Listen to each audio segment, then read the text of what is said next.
Hello, this is Matthew Robert Payne from Australia. This is Prophetic Evangelism, chapter 14. This is called Always Ready, Always Available.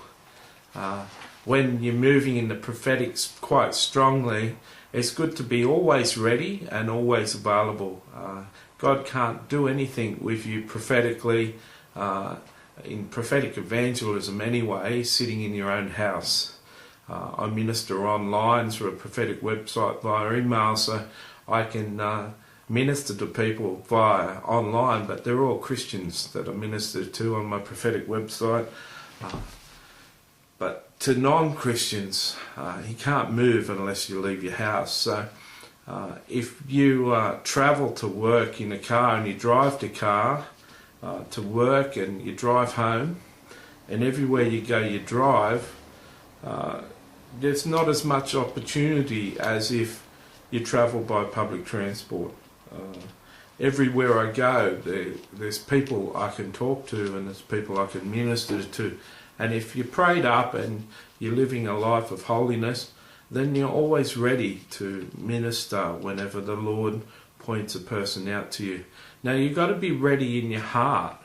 You've got to be ready in your spirit. You've got to be ready in your love and your compassion for other people. If you're having a hard time, if you're not in a good spirits and you're not travelling too well, then you might not be ready to minister in the prophetic. But I find that even through depression, even through hard times, even when I was suffering my greatest, I found that ministering the prophetic put me in a high. It was like I compared it with a big tub of ice cream. In another chapter, we're sitting down to a block of chocolate.